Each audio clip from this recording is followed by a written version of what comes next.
Good afternoon, ladies and gentlemen. I just wanted to real quick go over the weekend fights. And let me tell you, this weekend was incredible. I have nothing negative to say about it. I mean, okay, one small negative at the very least, right? I couldn't stay up that late. Are you kidding me? Like, I get it. It was a big fight. They were trying to get it at the right time so the most people could tune in. But man, a 5 hour and 47-minute long event is asking quite a bit. Like, maybe trim the edges just a little bit.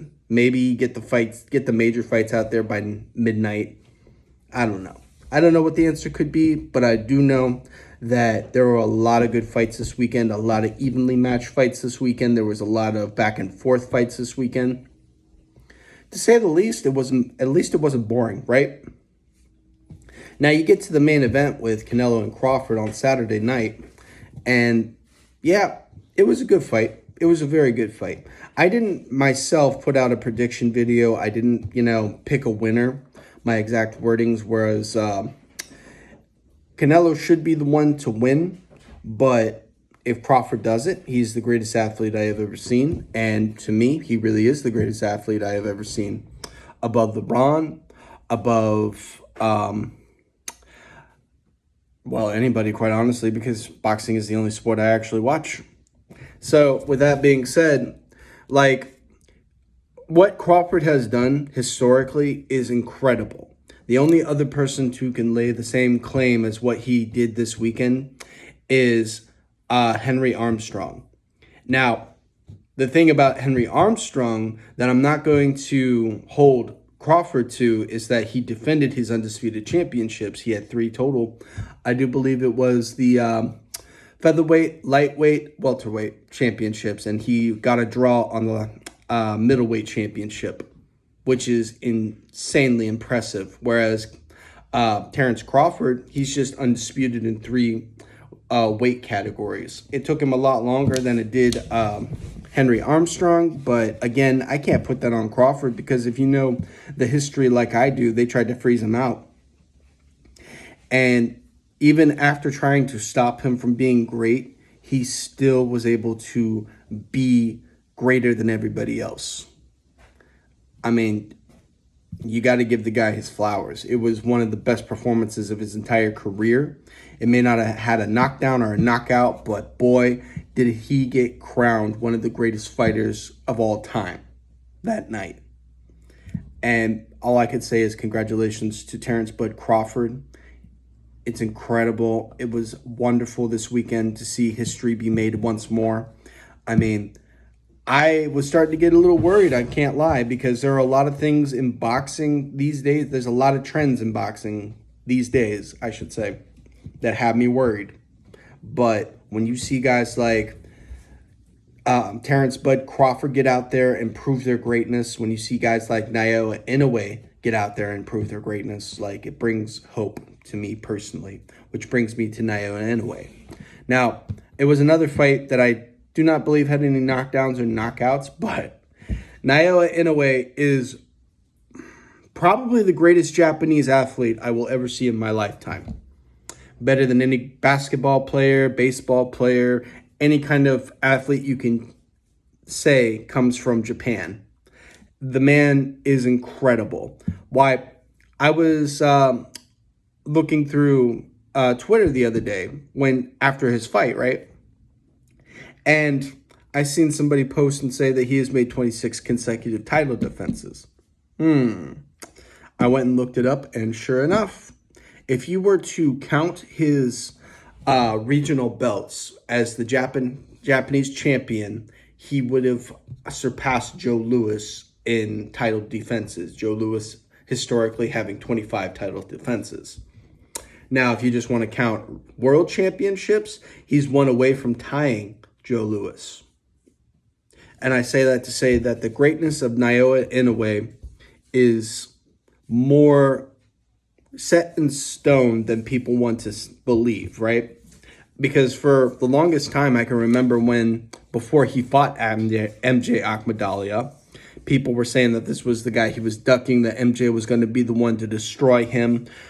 come Sunday morning, nobody was there to be seen. You don't hear any of the narratives anymore. People just want to forget and move on. But guess what? I'm not going to forget.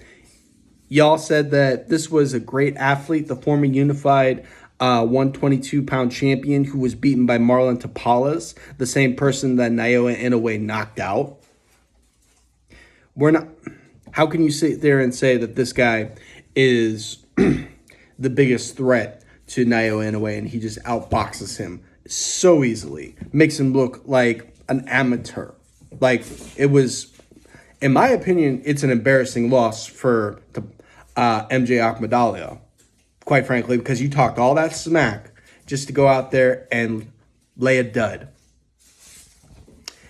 Either way, I just want to say Inoue is an all-time great. History will reflect that he's an all-time great.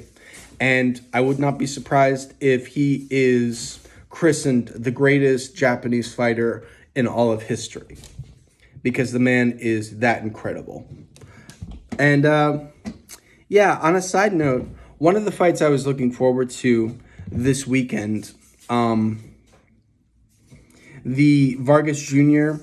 fight with Callum Walsh. That was interesting because I thought that Callum Walsh was going to wash Jr. I saw it as a more even fight, but I think that was just more of the aesthetics, you know what I mean?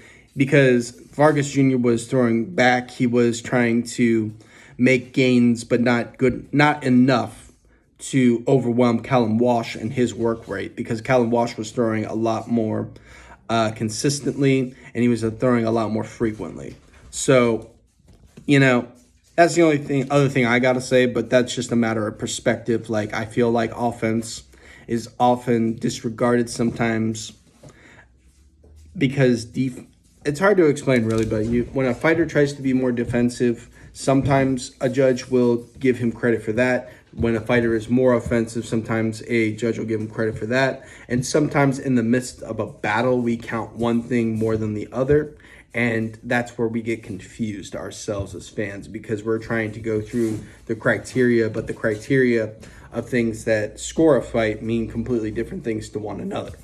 So with that being said, when I say I see a fight closer than everybody else, it's just my perspective, because honestly, I'm not a trained judge myself, so maybe it's going to be wildly different compared to what other people have to say about a fight, right?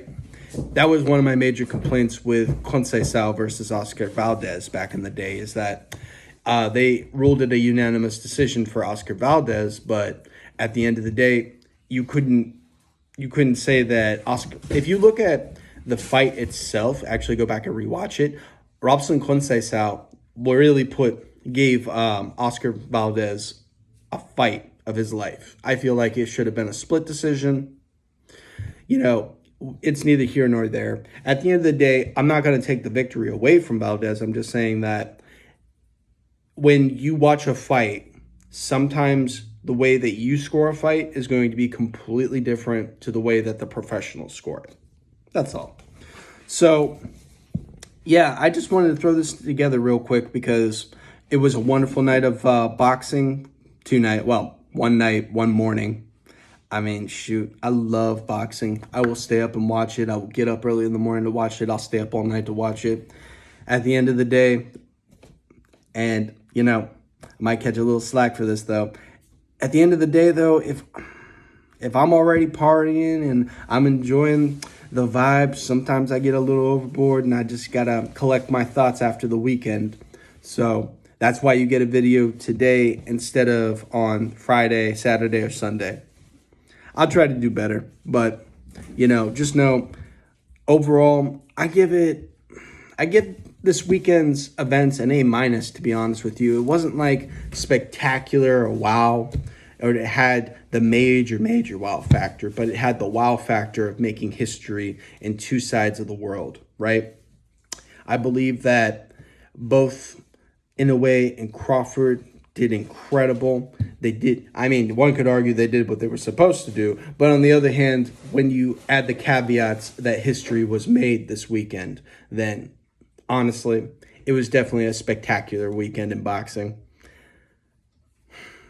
I'm going to tell you before I end this, I just want to say, guys, when you see greatness like what Bud Crawford has done this weekend, it does make you uh, reaffirm your belief that boxing is the greatest sport in the world. That's honestly what I want to end with, and just say that when boxing is done right, it is the greatest sport in the world, bar none. Thank you.